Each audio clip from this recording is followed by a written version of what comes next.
Kasama natin ngayon ang isa sa mga legends in LaSalle. Yes. And of course, the stick shooter from Shoppiness. And Air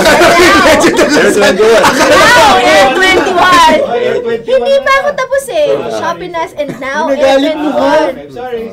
Anytime you're ready. Kasama natin dito si Ren Retualo. Nung, ano mo yun, grade 2 ako, idol ko talaga. Si Jason, ano ba? Grade 1. Grade 1 ka. Grade 1. So, Ren, kamusta ka na? Ito, masaya kasi balik kami Air 21 na name, so syempre alam natin, Express yun, di ba? Bakit? So, ano naman ka Express Express? Bakit bumalik sa Air 21? Hindi ko na, management decision eh. So, ngayon, medyo iba yung look ng team. Syempre, yung gusto ni Coach Franz, yung run and gun team. So, ngayon na nakapag-reunite kayo ni Coach Franz, ano ba nito? Is it promising? Syempre, always promising pag nandiyan si Coach Franz, di ba? Facts. Always promising. There's only a few things that Ren and I can relate to. Pareho kami! Pareho kami! Unang-una! Isa lang. Yung mga jersey namin ni-retire. Ayun. Siya sa Lasal. Sandali lang, tatapusin ko. Siya sa Lasal, ako sa Santa Lucia at Tanduay. Ayun. Ni-retire pati yung team. Kasi hindi na magamit. Hindi na magamit. So ano yung feeling na, share mo naman sa kanila, yung feeling natin na na-retire yung number mo. Kasi sa atin eh, walang nire-retire eh. Sa Lasal, na-retire ang kanyang jersey. Okay, nakasabit dun sa gym namin. And syempre nung last year ko, kinausap ako ni Coach Franz eh. Bago mag-Final Four ata yun kasi sabi niya sa akin, Ren, pag nakuha natin itong championship, i-retire ko yung jersey mo. I'll suggest to the alumni, gano'n. Sabi ko, sige coach, sabi ko. So parang nabuhayan ulit ako nun kasi parang pagod na pagod ako nun kasi... Sabi mo sala, pagod na pagod ka nang manalo ng champion.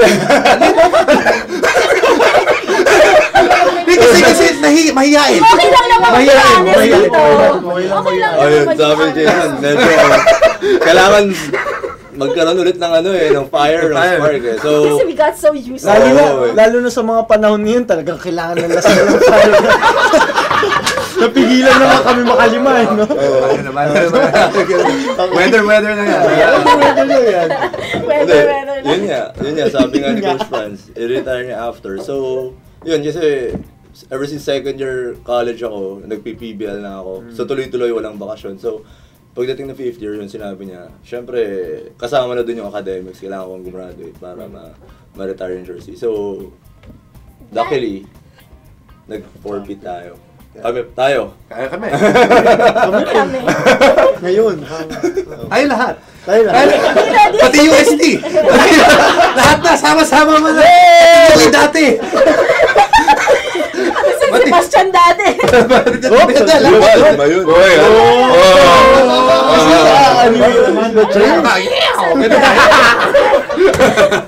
Anyway, dahil college days pa lang, di ba, medyo sumusuperstar mode ka na. Naging easy ba yung transition mo from college to PBA? O, kasi syempre iniisip ng lahat, madali na for Ren. Hindi, medyo mahirap kasi iba yung game nung PBA tsaka ng college eh. So medyo naging parang medyo physical ganun. Pero nung nasama ako sa RP pool, yung parang training pool ng RP kasi nung rookie year ko parang in-invite ako doon. So nung first conference yung ata doon ako happy tsaka selecta ba yun. So swerte ako nun kasi kasama ko yung mga superstars. So ang dami ko natutunan sa kanila. Nag-level up pa. Oo. So maganda kasi every practice, sila yung ka-practice mo. So ibang level yung ka-practice ko everyday. So, laking tulong sa akin. Ikaw, meron ka bang ganun, Jace? Siyempre, ako nga yung ka-practice nila. Ka-practice nila.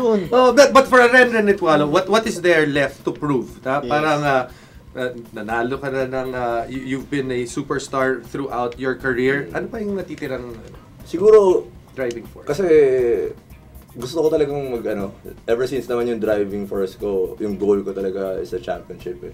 Yung individual or syempre pag kasama na yun sa pag nag-champion kayo eh. Kasi ngayon, syempre nakaisa kami nila Mac nung sa Tokyo Tex kami 2009. So, iba yung feeling kasi nung after 7 years ulit ako nag-champion nun. So, masarap yung feeling na kami. So, yun yung gusto ko talagang ma-attain. Yun yung goal namin sa Air 21 Express. Nabanggit mo yung individual accolades na meron ka. Nung magkakampi tayo sa Powerade, meron kami tinitingnan na record book ng PBA noon. Sabi ko, Ren, number 2 ka na yata or basta top 10 na siya sa 3 points made, di ba? So, is that in the back of your mind ngayon? Nakabulan na yung number 1? Gusto kong syempre, iba pa rin pag nasa records ka eh. Syempre, marami kang records, mas maganda tingnan sa libro. Pero mas maganda pa rin yung pag nakita, natapos yung career mo, nakailang champion. Syempre, hanggang ngayon, di ba, pag yung sa Lasal, pinag-usapan pa rin. Speaking of yung championships, syempre medyo naging tough conference para sa inyo. Tough season. Tough season, di ba? What can we expect? Anong bago? Meron bang bago style of play? Kasi nung last conference, yung sa Shopenas, 2 weeks before kami nag-form eh. So, ngayon, after kami ma-eliminate last conference, nag-start kami kagad mag-practice.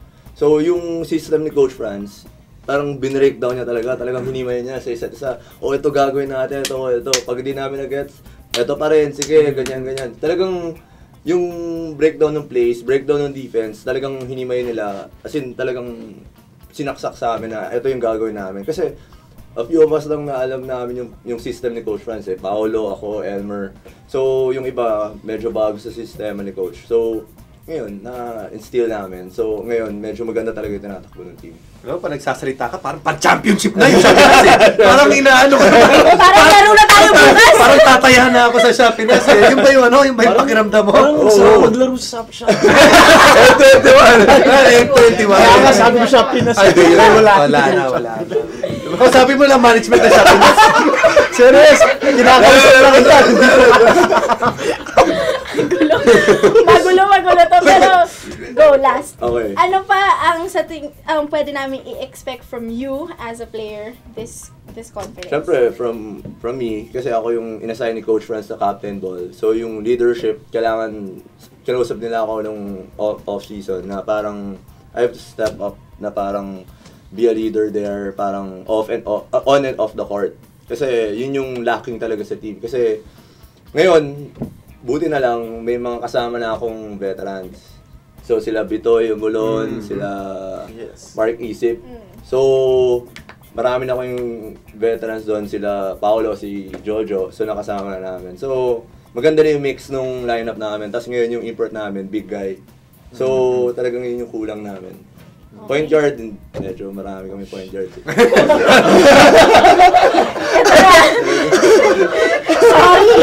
Sino mag-guest na next episode? Pwede ba yung walang point guard? Team manager na diretso? But anyway, supportahan niyo po si Renan Retualo at meron siyang bagong drive this conference.